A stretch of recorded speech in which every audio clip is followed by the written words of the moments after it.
अमीर लोगों की शानदार जीवन शैली और उनकी अथाह संपत्ति हमेशा चर्चा का विषय रहती है।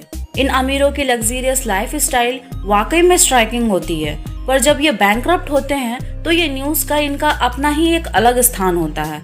दोस्तों, इस वीडियो में हम कुछ ऐसे भारतीय अरबपतियों के बारे में जानेंगे जो कभी सफलता के शिखर पर तो थे, लेकिन अब दिवालिया हो गए हैं। कोर्ट ने कईयों को तो भगोड़ा भी घोषित कर दिया है। चलिए सबसे पहले बात करते हैं प्रमोद मित्तल की। प्रमोद मित्तल स्टील किंग लक्ष्मी मित्तल के भाई हैं, जो 2013 में अपनी बेटी की भव्य शादी को लेकर चर्चा में आए थे।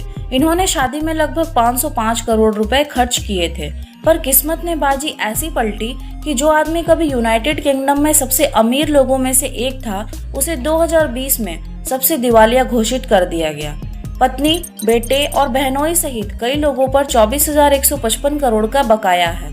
कई रिपोर्ट में तो यह भी बताया गया है कि जनाब के पास खुद के खर्च के लिए भी पैसे नहीं हैं। अगले हैं Vijay Mallya. King of good time से मशहूर इस शख्स को भारत ही नहीं पूरे विश्व में जाना जाता है।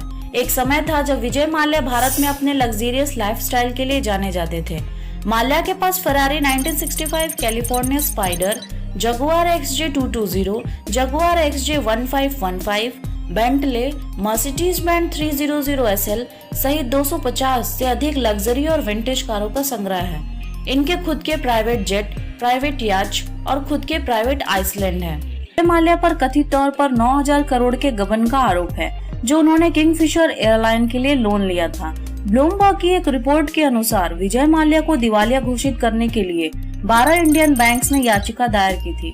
माल्या अभी लंदन में रहते हैं और सरकार उन्हें वापस लाने के लिए भरपूर कोशिश कर रही है। अगले हैं नीरव मोदी। नीरव मोदी और मेहुल चोकसी के घोटाले भारत में सबसे विवादास्पद घोटालों में से एक थे। नीरव मोदी, जो बेसिकली गुजरात के हैं, उन्होंने हीरे का एक बड़ा साम्राज्य खड़ा किया, लेकिन यह सब 2018 में खत्म हो गया, जब नीरव और उनके चाचा मेहुल चोकसी पर पंजाब नेशनल बैंक के 13,000 करोड़ रुपए की धोखाधड़ी का आरोप लगा। नीरव मोदी के धोखाधड़ी के कांड इतने बड़े बड़े हैं कि इंटरपोल की लिस्ट में भी वांटेड हैं। जब बैंकों को इनके कारनामे के बारे में पता चला तो दोनों भारत छोड़कर भाग गए, पर नीरव मोदी लंदन में पकड़े गए। दुर्भाग्य की बात यह है कि मेहुल चोकसी अभी भी फरार है और एंटीगुआ का सिटीजनशिप लेकर वहीं मौज कर रहे हैं। फरवरी 2020 में इनकी कुछ प्रॉपर्टी को नीलाम किया गया था, जिसमें MF हुसैन की एक पेंटिंग, एक रोल्स रॉयस घोस्ट और कई लिमिटेड एडिशन घड़ी शामिल थी। इस नीलामी से बैंक केवल 24.2 करोड़ की वसूल करने में कामयाब रही, जो कि समुद्र के एक बूंद जैसा है। अगले हैं BR शेट्टी। BR शेट्टी एक हॉटशॉट अरबपति थे, जिनके पास एक समय विंटेज कार्स, प्राइवेट जेट और बुर्ज खलीफा पर 2 फ्लोर्स थे, पर आज BR शेट्टी उन लग्जरियस का आनंद लेने से दूर हैं।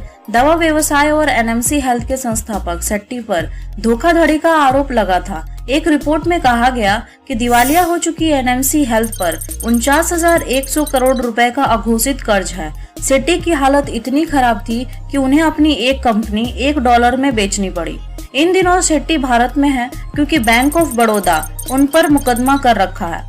बैंक का कहना है कि शेट्टी ने लोन लेने के लिए 16 संपत्तियों को गिरवी रखने का करार किया था, जिससे अब वे मुकर रहे हैं।